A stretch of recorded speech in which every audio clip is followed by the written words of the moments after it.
yan. At dahil na-miss natin ang pandesal, yan. We have golden, ano to?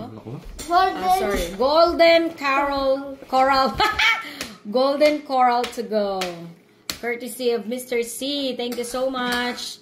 So, meron pang kasamang ano yan. Ito hindi ko pa natikman. Hindi ko pa natikman. Honey butter. Okay. So, yung isa butter lang siya. Okay, yan siya. Okay. Ito yung ano. So, ito ang ganap. Ang ganap ngayong araw. What can you say, Joaquin? Masarap na mismo yung pandesal sa Pilipinas. Oo, no? Oh. Ay, ito yung inaanap ko na ano, tinapay dito. Oo, yan.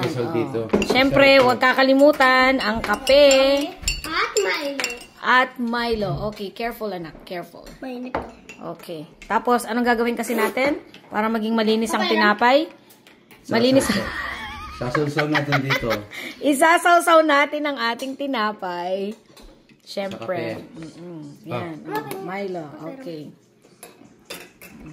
They're enjoying it. Dito ma. Oh, yan, oh. Oh, di ba? Oh, sarap. Ay, nako. Thank you, Let, Mr. C. Diba? We're enjoying the bread. Okay. Magkakape na tayo. Sarap. Sarap, bebe? Oh, careful. Mainit masyado yan, anak. Oh, see? Sarap. Ano sasabihin mo kay Mr. C? Thank you for the bread.